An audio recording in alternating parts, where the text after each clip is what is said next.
तो जी यहाँ पे मैं अभी अपने पशुओं के लिए दलिया पीस रही हूँ। तो मैंने पशुओं को दलिया पीसने के लिए मतलब जो भी अनाज पीसना था उसको डाल दी है चक्की में। फिर साथ साथ में मैं यहाँ पे लगी हूँ जौ साफ़ करने। और ये जौ भी हमारे अपने हैं ना, तो इनका मुझे पीसना है आटा और कुछ खाने के लिए बनाना है। और पहले भी होते थे जौ हमारे पर, तब हम क्या करते थे कि ज़्यादा पशुओं को ही खिलाते थे। लेकिन आज मैंने बोला कि इसको पीस करके हम खुद खाएँगे, इसका कुछ भी बनाएँगे। मतलब जौ का तो वैसे भी काफ़ी सारे बनता है, सत्तू वगैरह कुछ भी। और फिर उसके बाद मैं यहाँ पे आ गई हूँ घास काटने को। तो मुझे ना भैंस को भाड़े के लिए घास काटना है, तो घर के पास में ही काट रही हूँ मैं। और आजकल ना गुम्बर वगैरह भी उगे होते हैं ज़्यादा, तो मैंने बोला कि यहाँ पे गुम्बर घास उगा हुआ है, पहले तो मैं इसको ही निकाल देती हूँ। अभी भैंस खा भी लेती है, फिर बाद में पशु गुम्बर को खाते नहीं है जब ये बड़े हो जाते हैं तो फिर।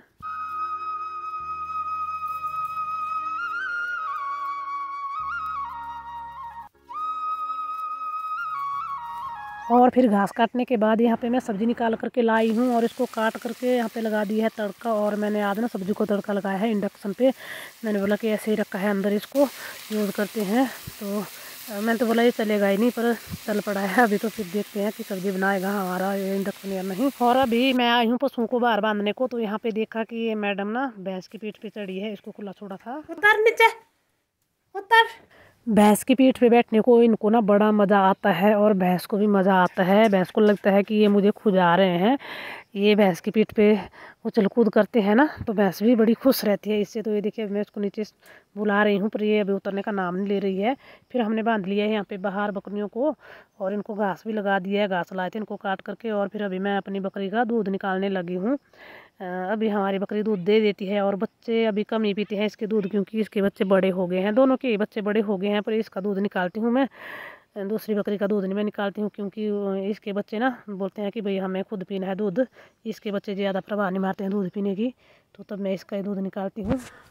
और फिर यहाँ पे आज मैं क्या करने लगी हूँ, तो देखिए दिखाते हैं आप लोगों को भी। तो यहाँ पे मैंने पहले तो एक सीढ़ी लगाई यहाँ पे दीवार पे, और ले लिया है यहाँ पे तुरपाल। तो ये तुरपाल लगाना है यहाँ पे जो बकरियाँ बांधी है, क्योंकि बारिश लग जाती है ना बार बार, फिर बकरियों को अंदर बाहर बांधने का बड़ा झंझट होता है। भाई कौन इनको जल्दी अंदर बांधेगा, कौन बाहर बांधेगा। एक तो बकरियां वैसे भी जल्दी बांधनी होती है, तो ये भागती है ना इधर उधर को, तो बड़ा लफड़ा रहता है। फिर मैंने बोला कि चलो आज इनका कुछ प्रबंध करते हैं। तो यहाँ पे ये तुरपाल बांधने लगे थे हम, पर अभी ये क्या हो रहा था इसको कि मतलब एक साइड से बांध रहे थे, दूसरी से खुल रहा था। बस यही लफड़ा चला रहा कुछ देर तक। तो अभी बारिश की बूंदें गिरने लगी थी ना, तब बांधने लगी थी मैं इसको। मैंने बोला कि भाई बारिश लग जाएगी तो फिर इनको अंदर बांधना पड़ेगा। ऐसे भाई तुरपाल लगाएंगे तो भाई इनको यहीं पे ही छोड़ेंगे बाहर ही थोड़ी देर, ऐसे सोच करके हमने ये तुरपाल बांधना शुरू किया था। पर ये बंध नहीं रहा था अच्छे से ना, ये बार बार नीचे गिर रहा था। क्योंकि यहाँ पे ना दीवार पे कुछ बांधने को नहीं था, तुरपाल को बांधने को। मैंने ऐसे ही यहाँ पे छोटी छोटी लकड़ियाँ या छोटे छोटे सरिये के टुकड़े भी थे, उनको गाड़ा था दीवार पे, फिर उनके साथ बांधने लगी थी मैं ये तुरपाल। मतलब ऐसे टेम्परेरी कर रही थी भाई थोड़ी देर के लिए। तो तब ये काम हमारा हुआ नहीं, जुगाड़ मतलब अच्छे से हुआ ही नहीं। काफ़ी कोशिश कर ली मैंने कि भाई कैसे ना कैसे करके इसको बांधा जाए।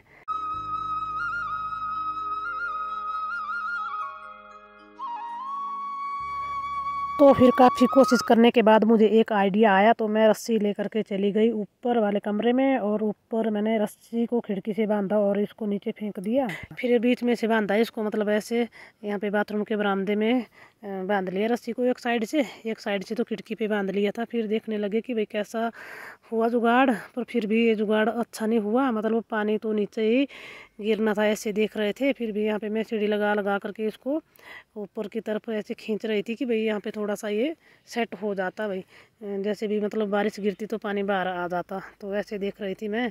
तो भाई चलो जैसे भी हुआ वैसे ही हमने लगा लिया इसको फ़िलहाल के लिए। तो फिर मैंने बोला कि चलो बाद में देखते हैं फिर से, अभी तो फ़िलहाल के लिए इतना ही ठीक है ये।